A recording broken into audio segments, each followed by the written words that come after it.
I always thought the old saying about small towns having big secrets was just a cliché, until I moved to Willow Creek. The first thing I noticed when I arrived was the peculiar absence of birds. I shrugged it off as a quirk of rural life, but then I found the journal.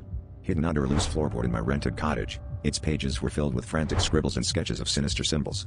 The last entry sent shivers down my spine. Whatever you do, don't look at the shadows after midnight. The first week passed uneventfully, and I began to forget my unease. Then, one night, I woke to an inexplicable chill that seemed to seep straight into my bones. The room was darker than usual, and the shadows seemed to pulse, as if alive. Feeling foolish, I glanced at the clock. It was exactly midnight. The shadows on the walls contorted into grotesque shapes, and I could swear I heard whispers, though I was alone. I remembered the journal's warning, and my heart pounded in my chest. I tried to convince myself it was a dream, but each night brought more terror. The shadows grew bolder, creeping closer, whispering secrets in a language I couldn't understand. I reached out to neighbors, hoping for reassurance, but they only exchanged wary glances and muttered something about the curse. No one would explain further, leaving me in a fog of dread and confusion. Desperation clawed at me, and I resolved to stay awake all night, armed with a flashlight to banish the creeping darkness. On the seventh night, as midnight approached, I aimed the flashlight at the shadows.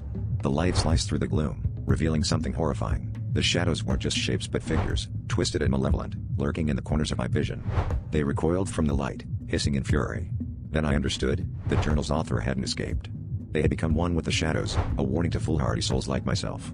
As the clock struck 12, the flashlight flickered and died, plunging me into darkness. The last thing I heard before the shadows swallowed me was the echo of my own scream.